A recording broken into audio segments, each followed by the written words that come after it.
생명의 성령의 법, 이러한 제목으로 같이 은혜를 나누겠습니다. 로마서 8장 1절. 그러므로 이제 그리스도 예수 안에 있는 자에게는 결코 정죄함이 없나니 이는 그리스도 예수 안에 있는 생명의 성령의 법이 죄와 사망의 법에서 너를 해방하였습니다. 바울은 성령께서 죄와 죽음의 능력에서 우리를 자유케 했다고 설명하고 있습니다. 첫째, 성령은 우리를 죄와 죽음의 법에서 해방시킵니다. 로마서 8장 1절에 그러므로 이제 그리스도 예수 안에 있는 자에게는 결코 정죄함이 없나니 이는 그리스도 예수 안에 있는 생명의 성령의 법이 죄와 사망의 법에서 너를 해방하였습니다. 예수님을 알기 전에는 우리는 하나님의 율법에 의해서 정죄받은 상태에서 처해 있었습니다. 우리는 죄와 죽음의 법에 의해서 지배되고 있었습니다. 그래서 우리는 정말 원하지 않는 일을 행하고 하나님의 율법을 범했습니다. 율법은 우리에게 사형에 해당하는 유죄라고 선언하고 있습니다.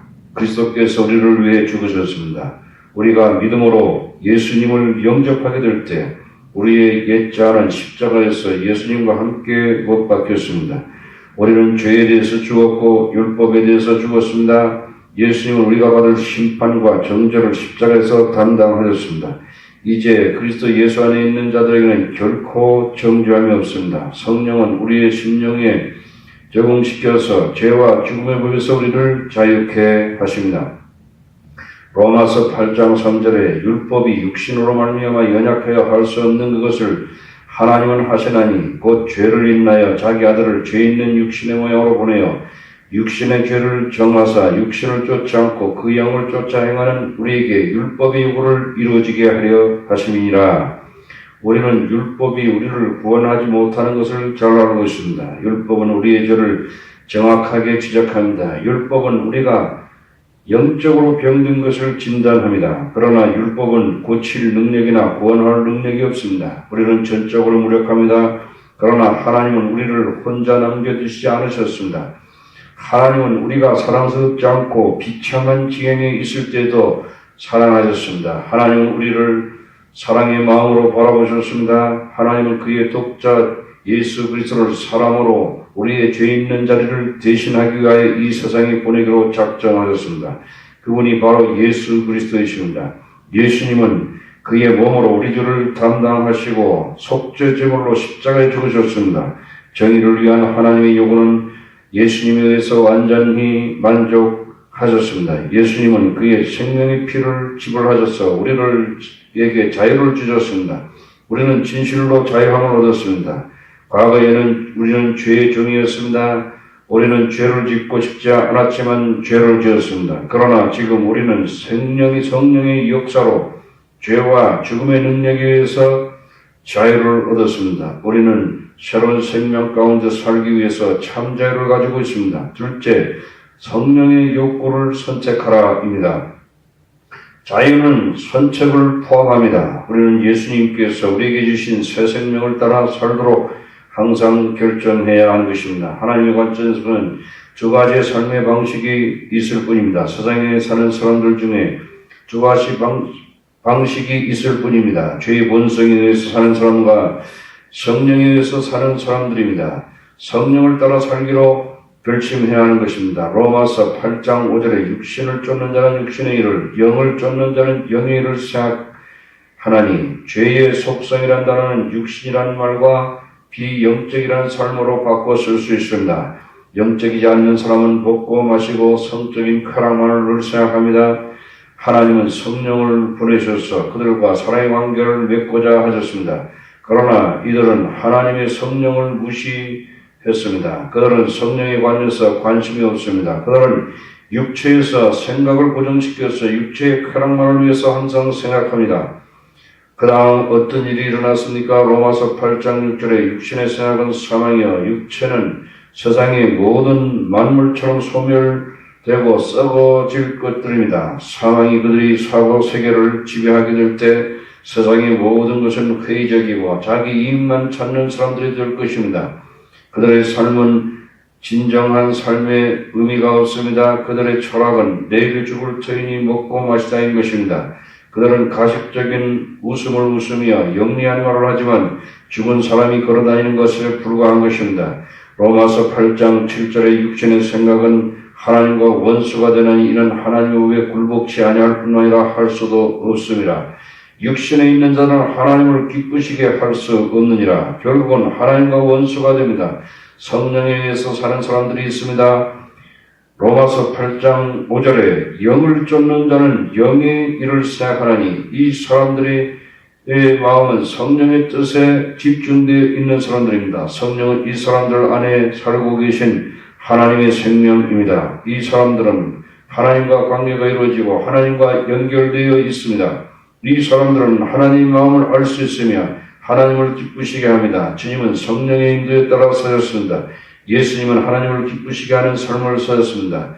그래서 고난받은 그 주간에도 예수님은 부지런히 성전에서 하나님 말씀을 가르치셨습니다. 예수님은 자신을 생각하지 않으시고 하나님을 기쁘시게 하는 일에만 생각하였습니다. 예수님은 하나님이 원하시는 것은 사람들을 그들의 죄로부터 구원하는 것을 아셨습니다. 로마서 8장 6절에 영의 생각은 생명과 평안이니라. 성령은 우리에게 생명을 주십니다. 성령께서 우리 마음을 인도할 때 우리 영혼의 생명을 주십니다. 성령은 우리에게 평안을 주십니다. 우리는 성령의 인도하심에 따라 살기를 원할 때 성령이 원하심에 우리의 생각을 집중시켜야 하는 것입니다.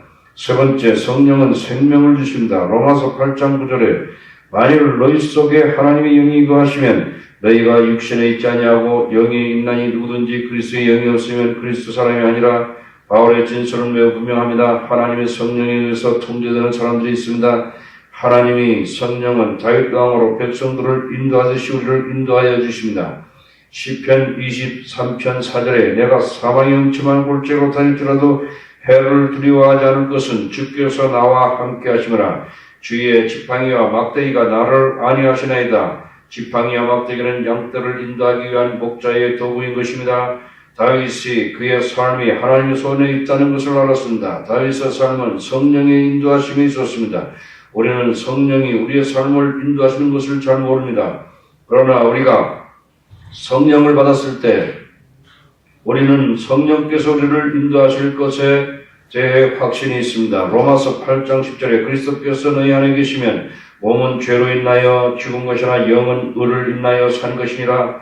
그리스도 안에서 우리 죄에 대해서 죽었습니다. 동시에 우리는 그리스도 안에서 성령에 의해 삶을 얻었습니다. 우리는 하나님을 알 수 있습니다. 우리는 하나님께 예배할 수 있고 섬길 수 있습니다. 넷째, 우리는 성령에 대해 빚을 지고 있습니다. 로마서 8장 10절에 그러므로 형제들아 우리가 빚진 자로 돼 육신에 져서 육신대로 살 것이 아니라 어떤 사람들은 죄 있는 본성의 빚을 지고 있다고 생각하고 있습니다. 그들은 죄 짓는 것을 좀 더 확장해서 지어야 한다고 변명합니다. 바울은 죄의 본성에 우리는 지지 않았고 더 이상 죄를 지어서 안 된다고 강조하고 있습니다. 우리가 죄악의 본성에 따라 산다면 우리는 죽게 될 것입니다. 죄의 본성에 약간이라도 타협한다면 사람은 영적으로 성숙하지 못할 것입니다. 영적인 성장을 방해하고 영적인 것에 대해 죽음의 상태가 될 것입니다. 우리는 죄에 대해서 분명한 태도를 가져야 됩니다. 우리는 성령의 빚진 자입니다. 하나님은 우리에 대해서 모든 것을 행하셨습니다. 하나님은 우리 죄에서 우리를 구원하시기 위해서 그의 하나밖에 없는 독생자 예수님을 내어주셨습니다.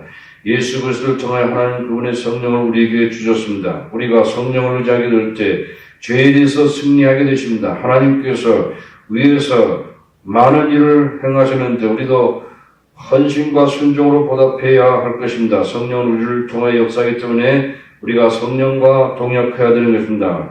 로마서 8장 17절에 너희가 육신대로 살면 반드시 죽을 것이로되 영으로서 몸의 행실을 죽이면 살리니 성령은 우리 죄의 본성이 십자가에 못 박히는 것입니다. 성령은 우리가 신성하게 되고 하나님을 섬기고 영생을 얻는데 알맞게 역사하십니다. 아브라함은 그의 인간의 정욕을 한 부분에 날마다 십자가에 못 박았으며 하나님의 사랑 안에서 충분히 개선될 때까지 하였습니다.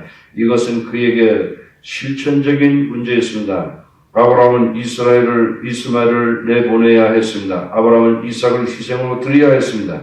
결국 그는 하나님과 마지막 시험에 통과했고 하나님을 기쁘시게 하는 사람이 되었으며 믿음과 소망을 하나님 안에서 발견하게 되었습니다. 아멘.